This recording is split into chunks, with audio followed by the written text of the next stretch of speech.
just need to clarify this not touching your phone to initiate a call. She obviously doesn't know how Bluetooth works, and you do have to touch your phone. You can touch your phone, sir, to activate a call. That's allowed. Then that right there I mean, if I'm sitting there doing this, and I'm doing that right there to make a phone call, to call the mayor, I have to go boom, boom, boom, boom, and then I have to click on that.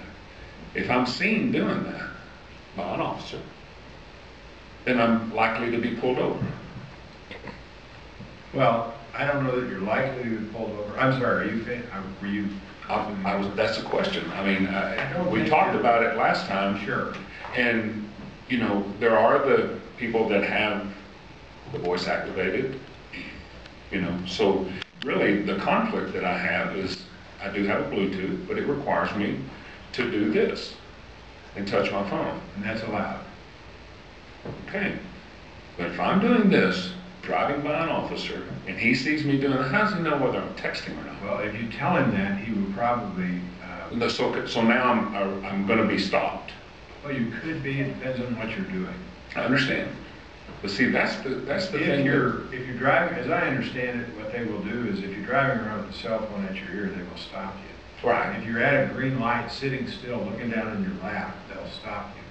I think time will tell if they try and... If you're stopped at a green light and looking down, they'll stop you? And you're not moving. You're not moving. Would that indicate that if you're a fur policeman trying to figure out what someone's doing, you're stopped and you don't move, I think then the courts will get to decide that. Are you allowed to prove that up to an officer, some form of... I think our officers have proven to be very reasonable in the field. I understand. Talking to people, I don't think... But that requires them to look at your phone. That's another questionable search.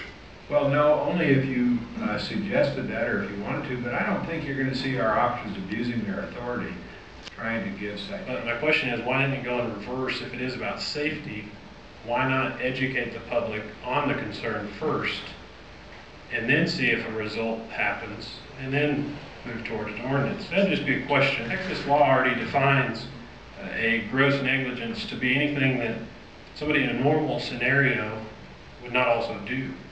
So if the average Amarillo citizen doesn't text and drive, and you get in a wreck while texting and driving, under this law, you've already done a gross negligence without regard for the ordinance. So my question is, why haven't they already been issuing those type of citations for past gross negligences? And then why the need for a new ordinance to address that as well? It's just as he said, a lot of it is the concern that I'm hearing from people on the petition is they have a concern for the unnecessary use of it. And then also the fear is in El Paso, where there's actually a group suing the city for them using that to pull over minorities. He was on his phone. So that was just some questions that I had. Thanks. Thank you. We'll try and address those in the future. Anyone else would like to make a comment?